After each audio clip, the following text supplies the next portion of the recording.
সব অতিথিদের স্টেশনে বিদায় জানানো হয়েছিল। যদি বলা হয় এই লাইনটা ট্রান্সলেট করে দেখাও, কিভাবে করবে? কিভাবে করতে পারো এটা? দেখো, লাইনটা তো প্যাসিভে আছে, কারণ সরাসরি কাজটা করছে কে আমরা জানি না, কাজটাকে কারোর দ্বারা করা হয়েছে এটা বোঝা গেল, তো প্যাসিভে স্ট্রাকচার আছে। তো ঠিক আছে, তুমি বুঝে গেলে এটাকে আমি প্যাসিভে করতে পারি, ভালো কথা। এবার আমি যদি বলি প্যাসিভে করো, কিন্তু অবশ্যই এর মধ্যে একটা ফ্রেজাল ভার্ব অ্যাড করো। প্যাসিভে আবার ফ্রেজাল ভার্ব, তখন হয়ে যেতে পারে চিন্তার বিষয়। কিভাবে লিখব? ফ্রেজাল ভার্বের ক্ষেত্রে স্ট্রাকচারটা কীরকম ধরনের হবে? আলাদা কিছু হবে? আলাদা কিছু হবে কি হবে না, সেগুলো আমরা যদি এক্সাম্পলের মাধ্যমে বুঝে নিই তাহলে তো জিনিসটা একদম স্বচ্ছ কাঁচের মতন ক্লিয়ার হয়ে যায়, তাই না? তো এরম ধরনের কিছু লাইন্সকে বোঝানোর জন্যই আজকের এই ভিডিওটা, যেখানে আমি তোমাদের একটা বিশেষ কনস্ট্রাকশন নিয়ে আলোচনা করতে চলেছি, যেখানে বোঝাবো কিভাবে প্যাসিভে তোমরা ফ্রেজাল ভার্ব ব্যবহার করে স্টাইলিশ সাউন্ড করতে পারো, লাইন্সগুলো বানানো বেশি ইন্টারেস্টিং হবে। দেখো, বিষয়টা খুব ভালো জিনিস, প্যাসিভে ফ্রেজাল ভার্বসের ব্যবহার। তো এটা বিশেষ কিছু এর মধ্যে আলাদা পার্থক্য নেই। যে কনসেপ্টগুলো প্যাসিভ আমরা যখন লাইন তৈরি করি ভয়েস চেঞ্জ করার সময়, তখন যে কনস্ট্রাকশনগুলো ফলো করি সেই কনস্ট্রাকশনটাই ফলো করতে হবে। প্যাসিভে ফ্রেজাল ভার্বটার যা মডিফিকেশান যা দরকার হবে সেই মতনই হবে, আলাদা কিছু ব্যাপার নয়। যেহেতু প্যাসিভ হচ্ছে এখানে, বরং একটা জিনিস কিন্তু সুবিধা, যদি প্যাসিভে মেইন ভার্ব হিসেবে ফ্রেজাল ভার্বকে ব্যবহার করো তাহলে কনফিউশনের বিশেষ কোনো জায়গায় নেই, কারণ সব ক্ষেত্রেই ওই ফ্রেজাল ভার্বের থার্ড ফর্মে ব্যবহার করতে হবে। যে ফ্রেজাল ভার্ব যেখানে ব্যবহার করবে সেটা কিন্তু থার্ড ফর্মে ব্যবহার করতে হবে। তো সেই জন্য ওই ফ্রেজাল ভার্বটা কোন ফর্ম আমায় বসাতে হবে এটা নিয়ে যেন কোনো কনফিউশন না হয়, কারণ প্যাসিভ মানেই সেখানে ভার্বের থার্ড ফর্ম হয়, এটা মাইন্ডে রেখে চলবে। তাহলে দেখবে লাইন বানানো অনেক সহজ হয়ে গেছে। প্রথম লাইনটা লক্ষ্য করো, দেখো কি বলছে এবং এটার মধ্যে আমরা কি ফ্রেজাল ভার্ব অ্যাড করতে পারি। রাত 10টায় আলোগুলো বন্ধ করে দেওয়া হয়েছিল। রাত 10টায় আলোগুলো বন্ধ করে দেওয়া হয়েছিল। তো এটা যদি আমরা দেখি লাইনটা, এটা কি হয়েছে, কোন ধরনের, মানে ফরম্যাটটা তো অবভিয়াসলি প্যাসিভে আছে, কারোর দ্বারা কাজটা করা হয়েছিল, কিন্তু কোন ধরনের টেন্সে আছে? দেখো, সিম্পল পাস্ট টেন্সের ব্যবহার করা হয়েছে, করা হয়েছিল। তো এরকম কথা আমরা সিম্পল পাস্টে বলে থাকি, তো সেই সেন্স অনুযায়ী লাইনটা লিখব। তো রাত 10টায় আলোগুলো বন্ধ করে দেওয়া হয়েছিল, এটা আমরা এইভাবে বলতে পারি যে প্রথমে দেখো আলোগুলো বন্ধ করে দেওয়া হয়েছিল, তো লেখা যাক আলোগুলো মানে দ্য লাইটস, তাই তো, দ্য লাইটস, দ্য লাইটস। লাইটসের পরে কি করব, যেহেতু প্লুরাল ফর্ম আছে সিম্পল পাস্ট টেন্সে ওয়াজ বা ওয়্যার বসে, ভার্বের থার্ড ফর্ম বসে, তো এখানে যেহেতু প্লুরাল আছে তাই জন্য আমরা এখানে ওয়্যার লিখব। দ্য লাইটস ওয়্যার বন্ধ করে দেওয়া হয়েছিল। আলো বন্ধ করে দেওয়া সেন্সে যে ফ্রেজাল ভার্বটা আমরা কমনলি ইউজ করি সেটা কি? Switch off, very easy one, right? সেটা ব্যবহার করব। তো সুইচ শব্দটার ইডি করে দাও, সুইচড, থার্ড ফর্ম হয়ে গেল সুইচড। বন্ধ করা সেন্সে switch off, okay, switch off, আর অন করা হলে সুইচ অন, এরকমভাবে আমরা বলি। তো the lights were switched off, আলোগুলো বন্ধ করে দেওয়া হয়েছিল। এবার কি, কটার সময়? না, রাত 10টায়, রাত 10টায়। তাহলে আমরা এক্ষেত্রে এইভাবে বলবো যে সুইচড অফ অ্যাট, সময়ের আগে অ্যাট বসে, 10 PM হলো। The lights were switched off at 10 PM, রাত 10টায় আলোগুলো বন্ধ করা হয়েছিল। তাহলে এখানে যে ফ্রেজাল ভার্বটা পেলাম সেটা হলো সুইচ অফ এবং প্যাসিভে হলো। পরেরটা দেখো, সব অতিথিদের স্টেশনে বিদায় জানানো হয়েছিল। সব অতিথিদের স্টেশনে বিদায় জানানো হয়েছিল। তো যে লাইনটা আমি শুরুতে বলেছিলাম এটা কিন্তু সেটাই। তো সেই সেন্সে লাইনটা আমরা তাহলে কীভাবে বলবো? অতিথিদের বিদায় জানিয়েছিল কয়েকজন লোক, কারোর দ্বারা হয়েছিল, তো প্যাসিভ হচ্ছে। তো সেই সেন্সে অতিথিদের, সব অতিথিদের, all the guests, all the guests জানানো হয়েছিল। জানানো হয়েছিল তার মানে এখানে ওই সিম্পল পাস্টেই আসে ফরম্যাট, যেমনটা প্রথম লাইনে হয়েছিল, তো সেই মতন লিখবো। তো অল দ্য গেস্টস যেহেতু প্লুরাল হয়ে গেল তাই জন্য ওয়্যার লিখবো, ওয়্যার। কাউকে বিদায় জানানোর সেন্সে আমরা যে ফ্রেজাল ভার্ব ব্যবহার করি সেটা কি? See off. তো সেই সি অফ থেকে সেটার প্যাসিভ করে দাও, করে দিয়ে মানে অর্থাৎ V3 করে দাও, তো সি থেকে হয়ে যাবে সিন।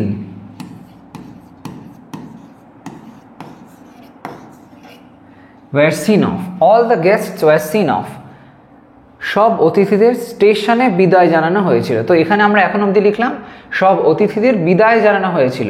এবার কোথায়? না স্টেশনে, সেটা লিখতে হবে। তাহলে লিখতে হবে অ্যাট দ্য স্টেশন, স্টেশনে। কত সহজ ব্যাপার। আলাদা বিশেষ কিছু কনস্ট্রাকশন নয়, শুধুমাত্র প্যাসিভে যেরকম ধরনের কনস্ট্রাকশন হয় এগুলো একটুখানি তোমায় মনে রাখতে হবে। সিম্পল পাস্টে আমরা ওয়াজ ওয়্যার V3 করি, সেই ফরম্যাট অনুযায়ী পরপর দুটো করলাম। পরেরটা দেখো, চোরটিকে গত রাতে পুলিশের দ্বারা ধরা হয়েছিল। চোরটিকে গত রাতে পুলিশের দ্বারা ধরা হয়েছিল। তো এই যে সেন্সটা এখানে পুলিশের দ্বারা বলাই হয়েছে, তো অবভিয়াসলি প্যাসিভ তো ক্লিয়ার হয়ে গেল। এখানেও কিন্তু দেখতে পাচ্ছি আমরা সিম্পল পাস্টের সেন্স অনুযায়ী আছে। তো সেই মতন যদি লাইনটা লিখি আমরা এইভাবে লিখতে পারি, চোরটিকে গত রাতে পুলিশের দ্বারা ধরা হয়েছিল। দ্য থিফ, দিলাম দ্য থিফ, তারপরে পুলিশের দ্বারা ধরা হয়েছিল।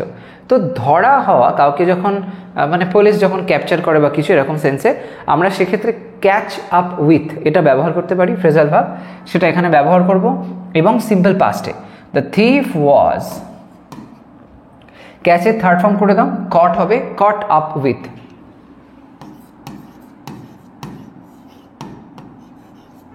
কট আপ উইথ, ধরা হয়েছিল কার দ্বারা না পুলিশের দ্বারা। The thief was caught up with by the police, by the police, ধরা হয়েছিল পুলিশের দ্বারা।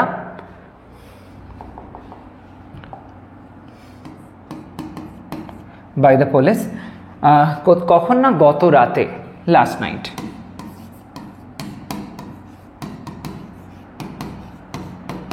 হলো। তো এখানেও সিম্পল পাস্টে দেখলাম প্যাসিভে হলো এবং তার সাথে সাথে ফ্রেজাল ভার্ব আসলো কট আপ উইথ। পরেরটা দেখো, পুরনো ফার্নিচারগুলো ফেলে দেওয়া হয়েছে। পুরনো ফার্নিচারগুলো ফেলে দেওয়া হয়েছে, এটাও কারোর দ্বারা করা হয়েছে এবং এখানে দেখো হয়েছে বলা হয়েছে, মানে এটা আমরা প্রেজেন্ট পারফেক্ট টেন্সে বুঝতে পারছি। প্রেজেন্ট পারফেক্ট এরকম কথা আমরা বলি। তো প্রেজেন্ট পারফেক্টের ফরম্যাট হচ্ছে যেই হ্যাভ হ্যাজ বসে প্যাসিভে, তারপরে বিন বসে, তারপরে ভার্বের থার্ড ফর্ম হয়, সেই অনুযায়ী লিখব। লেখা যাক পুরনো ফার্নিচারগুলো, তো সেই সেন্সে the old furniture, the old furniture, the old furniture কি ফেলে দেওয়া হয়েছে। তো ফার্নিচারটা তো অলওয়েজ সিঙ্গুলার হয়, সিঙ্গুলার ফর্ম জানি আমরা, এর কোনো মানে প্লুরাল ওইভাবে আমরা যতই বলি না কেন অনেকগুলো, তাই বলে আমরা কিন্তু ফার্নিচার্স করব না, ফার্নিচারই লিখব। তো সেই সেন্সে হ্যাজ ব্যবহার করতে হবে। The old furniture has, has লেখার পরে কি করব যেটা বললাম, বিন ব্যবহার করতে হবে। হ্যাজ বিন, হ্যাজ বিন ফেলে দেওয়া হয়েছে, ফেলে দেওয়া হয়েছে। যখন ফেলে দেওয়া হয় এরম সেন্সে আমরা যে ফ্রেজাল ভার্বটা ইউজ করি সেটা হলো থ্রো অ্যাওয়ে। থ্রো অ্যাওয়ে সেটা এখানে আমরা লিখতে পারি, has been thrown away, thrown away, right, has been thrown away. The old furniture has been thrown away, পুরোনো ফার্নিচারগুলো ফেলে দেওয়া হয়েছে, এরমভাবে হয়ে গেল। পরেরটা দেখো, তাকে গ্রামের বাড়িতে দাদু ঠাকুমার দ্বারা বড় করা হয়েছিল। তাকে গ্রামের বাড়িতে দাদু ঠাকুমার দ্বারা বড় করা হয়েছিল। তো সে বড় হয়ে উঠেছিল দাদু ঠাকুমার সংস্পর্শে, তাদের দ্বারা।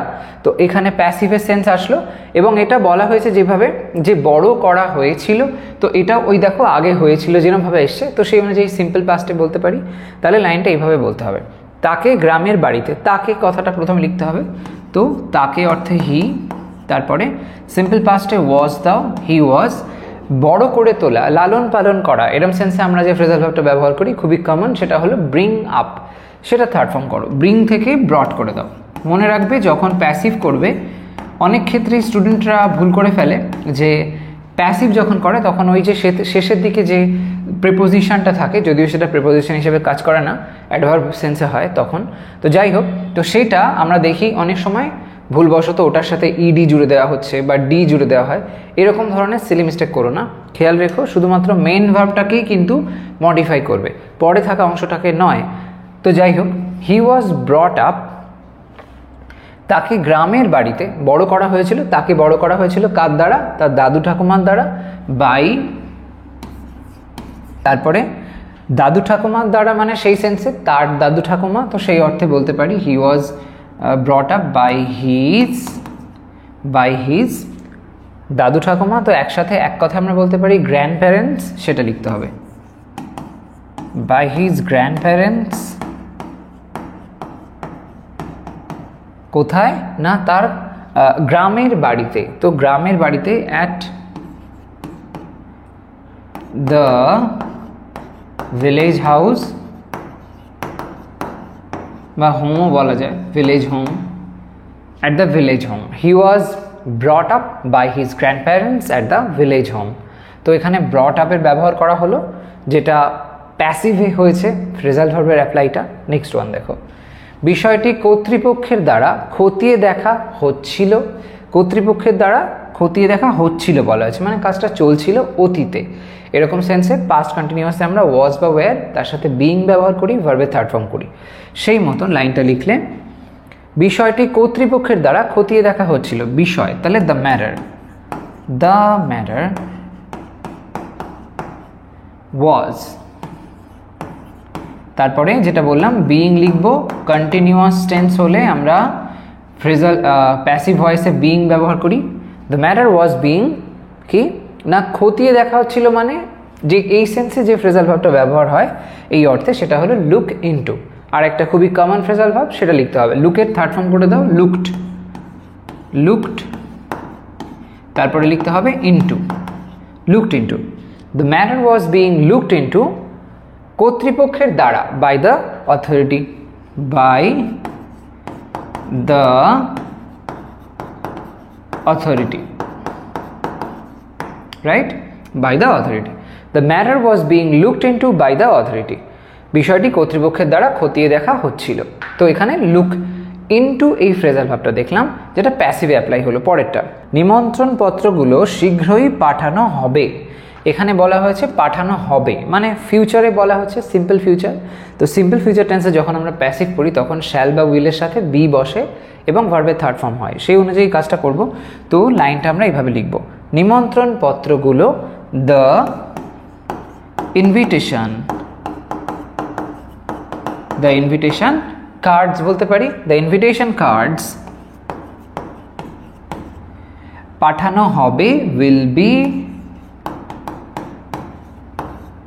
পাঠিয়ে দেওয়া সেন্সে আমরা সেন্ড শব্দটা বলতেই পারি, কিন্তু এটাকে বেটারভাবে যদি প্রেজেন্ট করতে চাই এই সেন্সে একটা ফ্রেজাল ভার্ব হিসেবে ইউজ করলে এটা আরও ভালো হবে, তখন সেন্ড আউট এই ফ্রেজাল ভার্বটা এখানে বলা যেতে পারে। The invitation cards will be Saint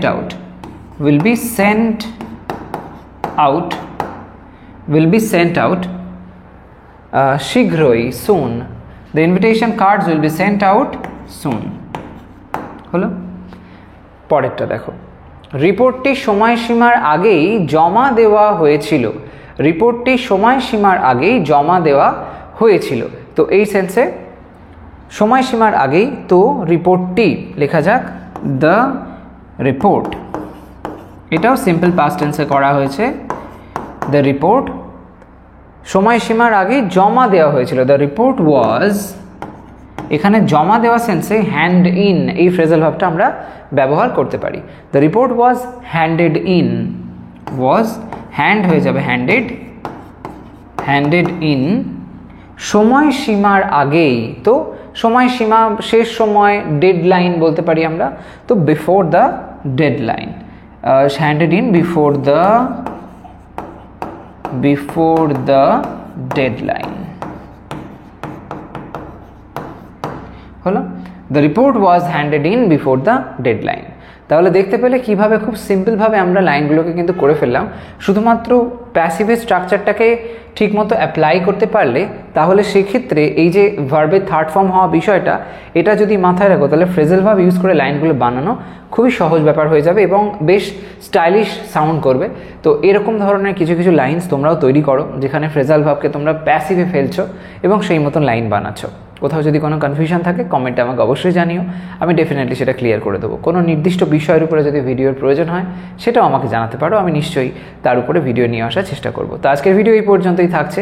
তোমরা সবাই ভালো থেকো, সুস্থ থেকো, আর এই ভিডিওটাকে একটা লাইক করতে ভুলো না, শেয়ার করো সবার মধ্যে। চ্যানেলটাকে সাবস্ক্রাইব না করে থাকলে ডেফিনেটলি করে নাও। কেমন? আসি তাহলে, বাই।